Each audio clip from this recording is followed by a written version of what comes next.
নাক ডেকে ঘুমানোকে আমরা সবাই ভাবি খুব গভীর কোনো ঘুমের লক্ষণ এবং মানুষ যখন নাক ডেকে ঘুমায় আমরা ভাবি তার গভীর একটা ঘুম হচ্ছে এবং খুব ভালো একটা ঘুম হচ্ছে। এটা কিন্তু একেবারেই ভুল ধারণা।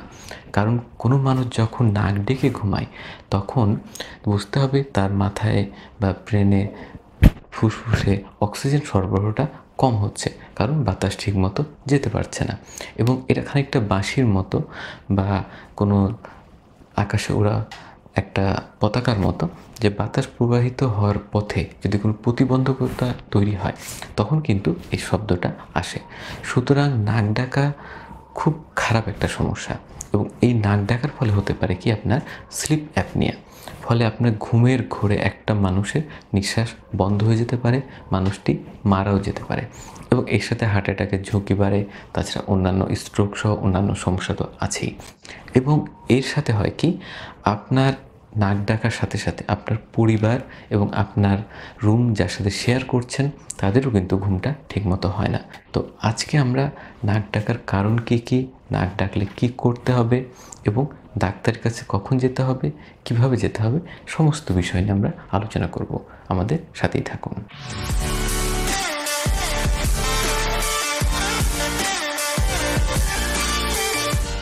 প্রথমত নাক ডাকার সমস্যাটা বোঝার জন্য আমাদেরকে বুঝতে হবে যে বাতাস আসলে নাক থেকে কীভাবে যাচ্ছে। তাহলে প্রথমে খেয়াল করে দেখি, আমরা বাতাসটা ঢোকে দুই নাকের ফুটা দিয়ে, নাসারন্ধ্র দিয়ে, এবং এর মাঝখানে একটা সেপ্টাম আছে, ডিভাইডার আছে। তো কোনো কারণে যদি এই নাকের ফুটা ছোট হয়ে যায়, বন্ধ হয়ে যায়, এখন ছোট কখন হয়, যদি ভেতরে কোনো ইনফ্লামেশন হয়, ভেতরে কোনো পলিপ থাকে, টিউমার হয়, তাহলে কিন্তু এই পথটা শুরু হয়ে যাবে এবং এই পথটা শুরু হলে তখন কিন্তু বাতাস ঢোকার সময় একটা প্রতিবন্ধকতা তৈরি করবে। এছাড়া যদি মাঝখানে যে ডিভাইডার আছে এটা যদি কোনো দিকে বেঁকা থাকে তাহলেও কিন্তু এটা বাতাস প্রবাহে সমস্যা তৈরি করবে এবং তখন কিন্তু আপনার নাকের সমস্যা হবে বা নাক ডাকাটা চলতে থাকবে। এরপর খেয়াল করুন যে এখান থেকে বাতাস যাওয়ার পরে আমাদের পেছনে আলজিহ্বা যাকে বলে, বা তার পেছনে সফট প্যালেট, হার্ড প্যালেট বলি আমরা, ইউভুলা আছে তার নিচে, এটা কিন্তু বাতাস প্রবাহটা নিয়ন্ত্রণ করে। এখন আমরা একটা মেকানিজম দেখে নিচ্ছি, ভিডিওটা একটু ভালোভাবে খেয়াল করুন। এইখানে দেখেন, এই যে বাতাস প্রবাহে যদি কোনো কারণে বাধা সৃষ্টি হয় তখন কিন্তু আমরা নাক ডাকি এবং এই নাক ডাকার কারণটা হচ্ছে যে এই যে মাংসপেশিটা যেটা বাতাস প্রবাহ নিয়ন্ত্রণ করছে সেটা যদি অতিরিক্ত রিল্যাক্স হয়ে যায় তখন নাক ডাকাটা হয়, অতিরিক্ত ভারী হয়ে যায়। তাহলে এই ভারী বা রিল্যাক্স কখন হয় এটা আমাদের আগে বুঝতে হবে। ভারী হয় যদি আপনার শরীরের ওজন অতিরিক্ত বেড়ে যায়, তাহলে কিন্তু এটা ভারী হতে পারে, তখন কিন্তু নাক ডাকার সমস্যাটা তৈরি হবে। এছাড়া হচ্ছে কি, আপনি রাতে ঘুমানোর সময় যদি অধিক পরিমাণে অ্যালকোহল বা কোনো ঘুমের ওষুধ অথবা মাসল রিল্যাক্সেন্ট খান তাহলে কিন্তু মাসল রিল্যাক্স হয়ে যাবে এবং সেক্ষেত্রেও কিন্তু আপনার নাক ডাকার সমস্যাটা চলতে থাকবে। এছাড়া অতিরিক্ত মশলাদার খাবার খাওয়া, আপনার অনিয়ন্ত্রিত জীবনযাপন, যেমন একদিন খুব আরাম করছেন, একদিন প্রচণ্ড পরিশ্রম করছেন, বাসায় এসে খুব বেশি রিল্যাক্স হয়ে ঘুমায় গেছেন, অতিরিক্ত ক্লান্ত, তাহলে কিন্তু আপনার নাক ডাকার সমস্যাটা বেশি হবে। এছাড়া যদি আপনার বিছানায় যদি ময়লা থাকে, অনেক বেশি ধুলাবালি ময়লা থাকে, তাহলে কিন্তু অ্যালার্জির মতো সমস্যা তৈরি হয়ে আপনার নাক ডাকার সমস্যাটা চলতে থাকতে পারে। এছাড়া অনেকের গর্ভাবস্থায় নাক ডাকার সমস্যা বাড়ে, অনেকের বয়স বাড়ার সাথে সাথে মাংসপেশিগুলো অনেক বেশি দুর্বল হয়ে যায়, ফ্ল্যাসিড হয়ে যায়, সেই সময় কিন্তু নাক ডাকার সমস্যাটা এমনিই বেড়ে যায়। এখন চিন্তা করে দেখুন যে নাক ডাকার এই সমস্যাটা সমাধানের জন্য আসলে কখন ডাক্তারের কাছে যেতে হবে বা কখন নাক ডাকাটাকে সিরিয়াসলি একটা সমস্যা হিসেবে নিতে হবে। যদি কোনো মানুষ স্বাভাবিকভাবে নাক ডাকে না, কিন্তু একদিন অনেক বেশি ক্লান্ত সে নাক ডাকছে, অথবা সে চিত হয়ে ঘুমাচ্ছে তখন সে নাক ডাকছে, তাহলে কিন্তু খুব বেশি ওরিড হওয়ার কোনো কারণ নেই। এটা স্বাভাবিক একটা প্রক্রিয়া, একটা মানুষ নাক ডাকতেই পারে।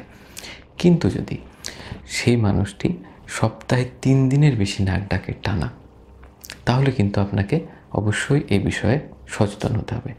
যদি সে মানুষটি নাক ডাকতে ডাকতে হঠাৎ করে তার ঘুম ভেঙে যায়, এবং ঘুম ভেঙে যাওয়ার পর আবার সে শুয়ে পড়ে, কিছুক্ষণ নাক ডাকে, আবার তার ঘুম ভেঙে যায়, ঘুম থেকে উঠে বসে। তার মানে বুঝতে হবে তার শ্বাসকষ্ট হচ্ছে এবং শ্বাসটা বন্ধ হয়ে যাচ্ছে। তখন কিন্তু অবশ্যই আপনাকে ডাক্তারের কাছে যেতেই হবে। যদি আপনি দেখেন যে সেই মানুষটি রাতে ঘুমানোর সময় যখন ঘুমাতে ঘুমাতে হঠাৎ করে ধরফর করে উঠে বসছে বা তার শ্বাস বন্ধ হয়ে যাচ্ছে, তাহলেও কিন্তু আপনাকে এই বিষয়ে সচেতন হতে হবে। এর সাথে যদি হচ্ছে অনেক বেশি শব্দ হয়, যে শব্দটা প্রচণ্ড রকম ভয়ঙ্কর কোনো শব্দর মতো, অথবা তার নাক ডাকার প্যাটার্নটা স্বাভাবিক থেকে ধীরে ধীরে আরও খারাপের দিকে যাচ্ছে, তাহলেও কিন্তু ডাক্তারের কাছে যেতে হবে। এবং মেন কথা হচ্ছে এই ডায়াগনোসিসটা সবচেয়ে ভালো করেন কিন্তু তার সাথে যিনি বেড শেয়ার করেন বা রুম শেয়ার করেন তিনি। সুতরাং নাক ডাকা সমস্যার সমাধানের জন্য তার পাশের মানুষটিরও কিন্তু বড় একটি ভূমিকা আছে। স্বাভাবিকভাবে নাক ডাকা বন্ধ করার জন্য আমরা আসলে কী করতে পারি? প্রথমত হচ্ছে আপনার ঘুমানোর অবস্থা। আপনি যেভাবে ঘুমান, মানে একদম চিত হয়ে যে আমরা ঘুমাই, এই চিত হয়ে ঘুমানোর সময় কিন্তু আমরা নাক ডাকি, কারণ মাংসপেশিটা নিচের দিকে চেপে যায়। সুতরাং আমরা খুব স্বাভাবিকভাবে আমরা জানি যে ডানে বা বামে কাত হয়ে যদি আমরা ঘুমাই, তাহলে কিন্তু এই সমস্যাটা একেবারেই থাকে না। অনেক সময় পেছনে আমরা একটা টেনিস বল বা কোনো শক্ত জিনিস রেখে দিতে বলি, যেন উনি ডান কাত বা বাম কাত থেকে যেন হঠাৎ করে চিত না হতে পারে। এছাড়া ওজন কমাতে হবে। এটা তো আপনারা বুঝতেই পারছেন যে ওজন না কমালে কিন্তু নাক ডাকার সমস্যাটা থেকে যাবে।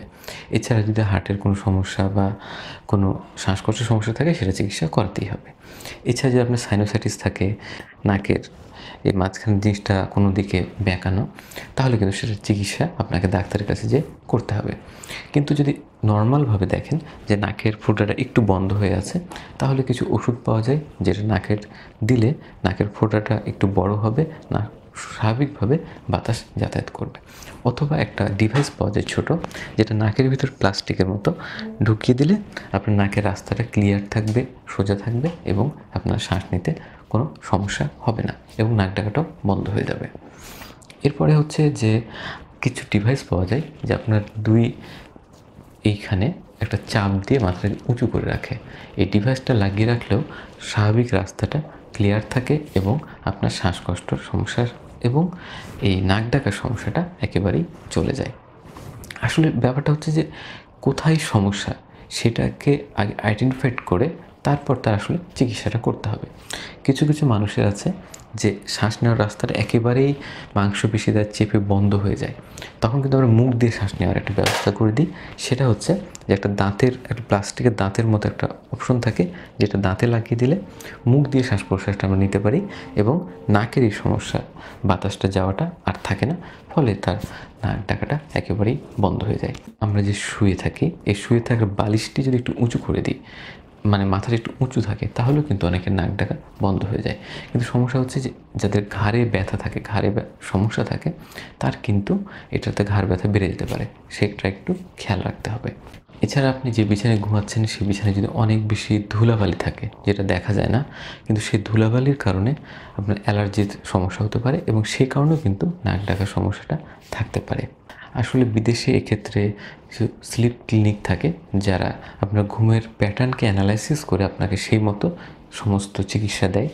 আমাদের সেটা খুব বেশি ডেভেলপ করেনি, যদিও শুরু হয়েছে।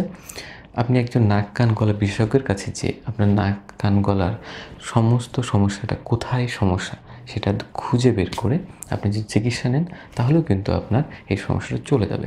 এছাড়া কিছু অপারেশনের মাধ্যমেও কিন্তু রাস্তাটা ঠিক করে দেওয়া যায় এবং সেক্ষেত্রেও কিন্তু আপনার নাক ডাকার সমস্যাটা চলে যাবে। কিন্তু আপনার যদি নাক ডাকার সমস্যা থেকে যায় এবং অনবরত এর কারণে আপনার অক্সিজেন সরবরাহ কম হয়, তাহলে কিন্তু আপনার লাইফে সেটা একটা বিপদ ডেকে নিয়ে আসবে। সুতরাং নাক ডাকার মতো খুব সহজ জিনিস, যেটাকে আমরা ভাবি খুব সহজ শান্তির ঘুম, সেটাকে না ভেবে এটাকে একটা অসুখ হিসেবে ভাবুন এবং এর চিকিৎসা করান। সবাই ভালো থাকুন, নিজে শান্তিমতো ঘুমান এবং আপনার সঙ্গীকেও শান্তির ঘুম দিতে সাহায্য করুন। অসংখ্য ধন্যবাদ।